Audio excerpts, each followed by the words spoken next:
The morning sun had just started to rise above the hills, spreading a soft golden light across the open land. The ranch was quiet, except for the sound of cows in the distance and the soft rustling of the wind.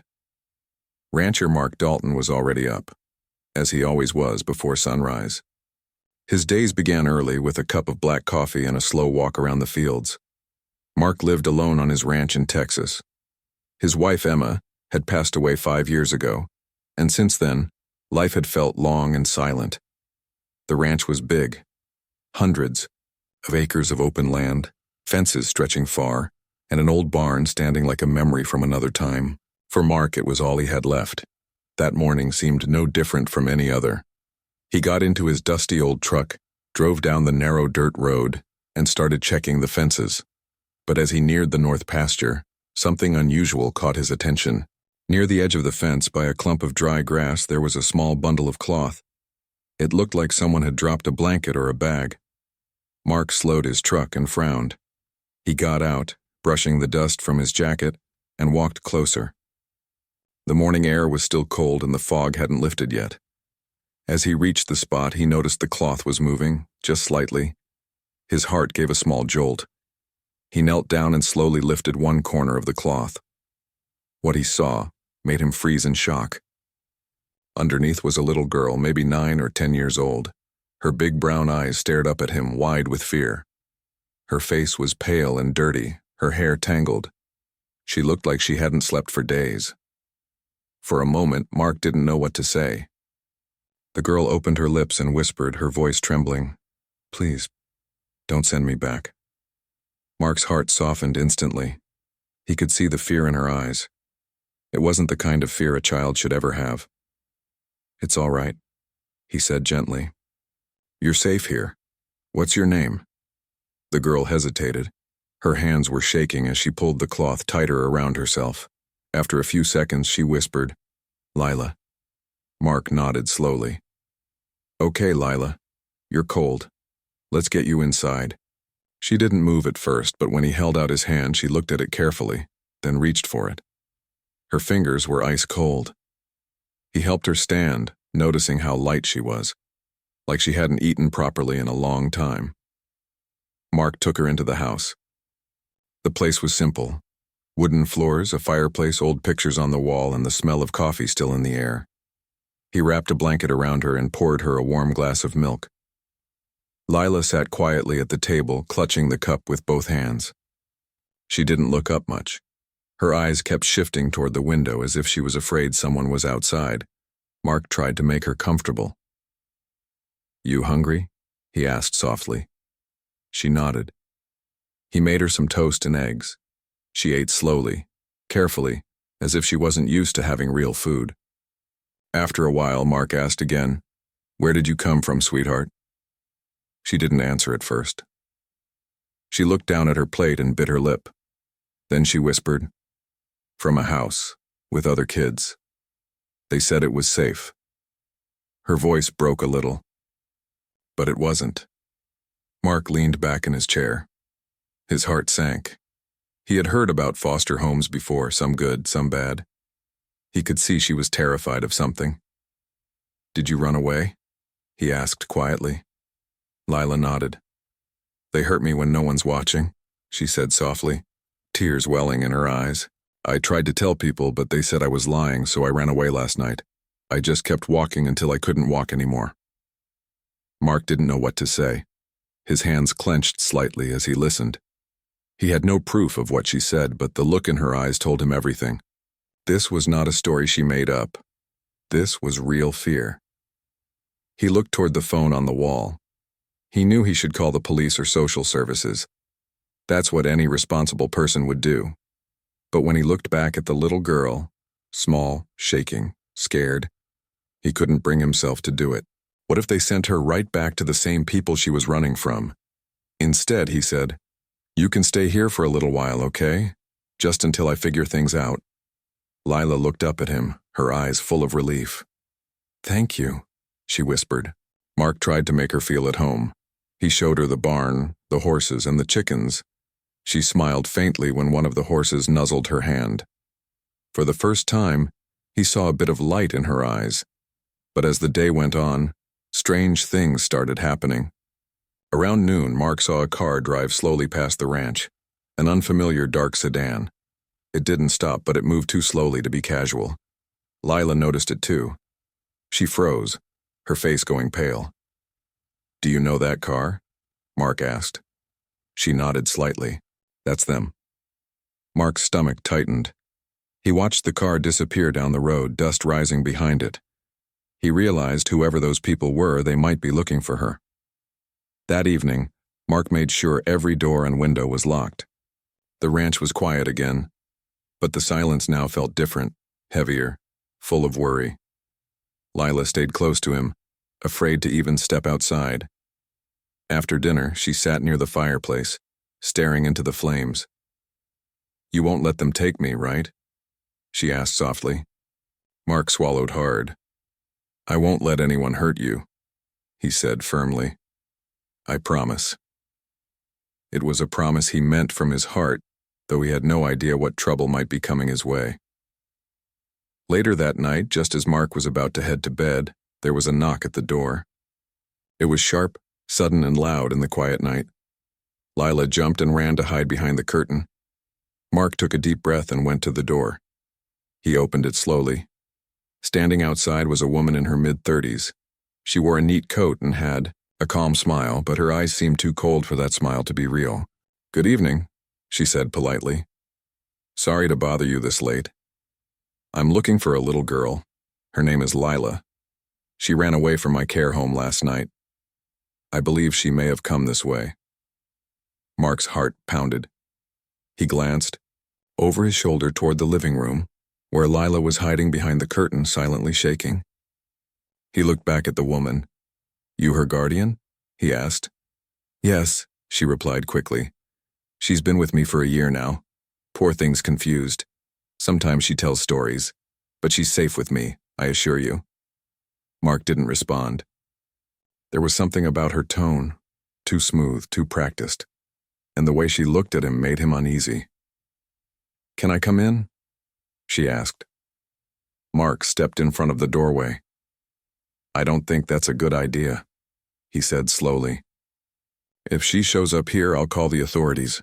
The woman's smile faded a little. Her eyes narrowed just slightly.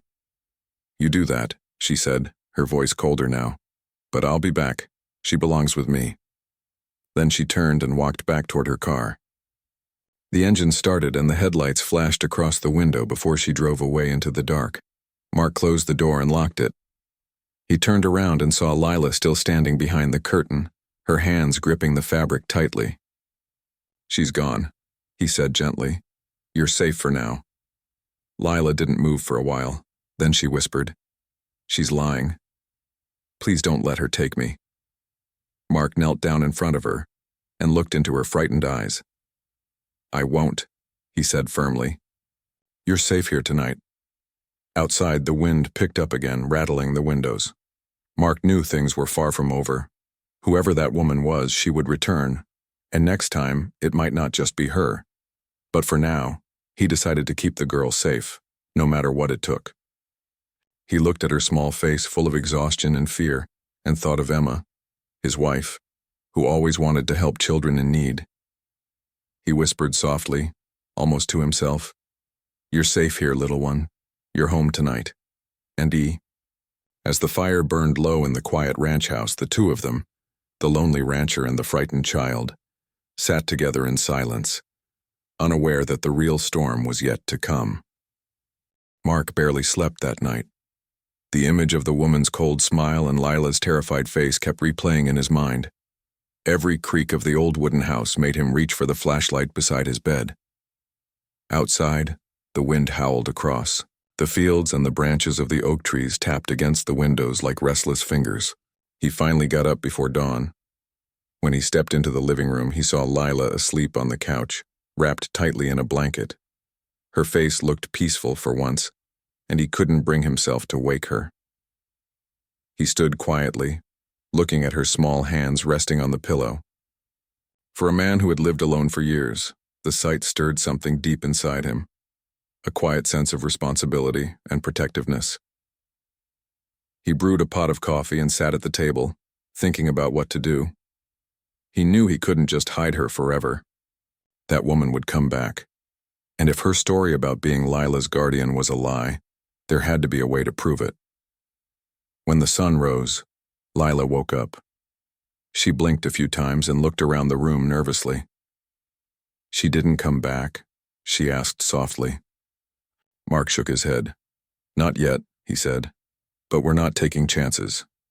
He fixed her some breakfast, pancakes and fruit, and while she ate, he picked up the phone.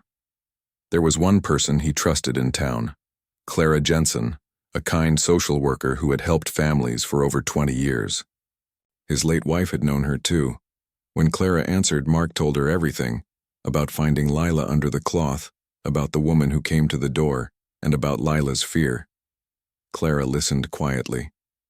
Then she said, "You did the right thing by calling, Mark. I'll look into it right away. Don't let anyone take her until I come." Mark thanked her and hung up. He felt a bit of relief. For the first time since this began, there was hope that someone could help. During the day, he kept Lila close. He let her come with him to the barn and showed her how to brush the horses. She smiled a little when one of the foals nuzzled her hand. Her laughter, soft and shy, filled the empty space that had once been filled with silence. Mark noticed she seemed happiest when she was around the animals. "They're nice," she said as she fed the horse an apple. "They don't yell, they just listen." He smiled sadly. "Yeah," he said. "They listen better than most people do." For a while, things felt calm. But as evening approached, the same dark car appeared again, creeping slowly down the dirt road, stopping near the fence. Mark's heart started to race. He saw two figures inside, a man and a woman, the same woman from before. She seemed to be watching the house. "Go inside," he told Lila quietly. She obeyed without question, running to the kitchen and hiding behind the counter. Mark walked outside, his boots crunching on the gravel. The car didn't move. He stood there for a long moment before it finally drove away. He didn't know what their plan was, but one thing was clear. They weren't giving up. That night, he double-checked the locks again. He placed his old hunting rifle near the door, though he hoped he wouldn't need it. The ranch felt different now, no longer peaceful, but tense and watchful. The next morning, Clara arrived. She was a woman in her early 50s, kind-eyed but sharp-minded. When she saw Lila, she knelt down beside her and spoke gently. "Hi, sweetheart. My name's Clara. I help kids when they're scared." Lila hesitated, looking at Mark. He nodded. Slowly, Lila began to talk. She told Clara about the foster home, how it was crowded, how the adults would get angry for small things, how they sometimes locked her and other children in their rooms as punishment. Clara listened carefully and took notes. When Lila finished, Clara said softly, "You were very brave to tell me that." Then Clara turned to Mark. "You were right to trust your instincts," she said. "I checked the foster home's records this morning. It's already under investigation. Several children have been removed from there in the past month." Mark felt his chest tighten. "And the woman who came here?" Clara's face darkened. "She's not on any official record as a guardian. She's the sister of the foster mother. The authorities believe she's helping cover things up. You were lucky you didn't let her take the girl." Mark's jaw tightened. "They came by again yesterday," he said. "They were watching." Clara nodded. "Then we'll move fast. I'll contact the sheriff and make sure they're watched. Lila will be placed somewhere safe, but I need to keep her here for a few more hours until arrangements are ready." "Can you keep her inside?" Mark agreed. For the rest of the afternoon, Lila stayed close to him. She helped him feed the chickens, giggling when one tried to peck at her shoes.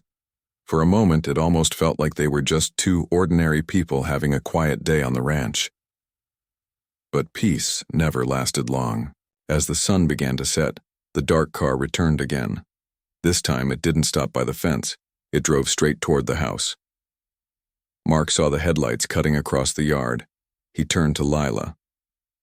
"Up to the barn, quick," he whispered. "Go up to the loft and stay quiet." She nodded, her face pale with fear, and ran as fast as she could through the side door toward the barn. Mark stepped outside, his flashlight in one hand and his old rifle in the other. The car came to a stop a few yards away. The man and woman got out. The man's voice was rough. "You've got something that belongs to us," he said. Mark's voice was steady. "She's not yours," he said calmly. "You should leave before the sheriff gets here." The woman glared at him. "You don't know what you're talking about. That child is confused. We're her guardians." Mark shook his head. "I already spoke to people who know the truth. You should go." The man took a step forward, anger flashing in his eyes. "You think you can hide her?" he said harshly. "You'll regret this." Just then, headlights appeared behind them. Another car coming fast down the dirt road. The woman turned in surprise. It was Clara's car, followed by the sheriff's vehicle. In seconds, the officers were out shouting for the pair to stop. The man tried to run, but one of the deputies caught him before he could get far. The woman froze, realizing it was over. Clara walked over to Mark, relief on her face. "I'm glad you called me early," she said. "We've been tracking them since morning. They've been under investigation for weeks." Mark exhaled deeply. "So it's finally over?" Clara nodded. "Yes. Lila's safe now." A few minutes later, Lila came down from the barn loft, her small face peeking through the doorway. When she saw the officers taking the couple away, she ran to Mark and threw her arms around him. "Thank you," she whispered. "You believed me when no one else did." Mark smiled softly and patted her back. "You're safe now, kiddo." Later that evening, Clara took Lila into her care. The goodbye was quiet and emotional. Lila held Mark's hand tightly before leaving. "Will I see you again?" she asked. He knelt down and looked her in the eyes. "You just keep being brave," he said gently. "And maybe someday, yes?" She smiled, though tears filled her eyes. Then she got into the car, holding a small stuffed horse Mark had given her. As the car drove away, Mark stood in the driveway, watching the dust rise behind the wheels. The ranch was silent again, but it didn't feel empty this time. Something inside him felt different, lighter, warmer. A few weeks passed. One afternoon, Mark received a letter in the mail. The envelope had Clara's name on it. Inside was a note and a small drawing. The note read, "Lila is doing well. She's been placed with a kind family who loves her. She's back in school and says she wants to work with horses someday. She wanted me to send you this." Mark unfolded the drawing. It showed a man and a little girl standing next to a horse under the Texas sun. At the bottom, in a child's handwriting, were the words, "Thank you for saving me." Mark stared at it for a long time. Then he smiled, a real smile, the kind he hadn't felt in years. He placed the drawing on his desk beside a photo of Emma, his late wife. "I think you'd be proud of this one," he whispered softly. He stepped outside, the sun setting across the fields, painting the sky in orange and gold. The air was calm, the land peaceful again. Somewhere in the distance, a horse neighed, and Mark felt a quiet peace fill his heart. He knew that the girl who once cried, "Please don't send me back," would never have to say those words again.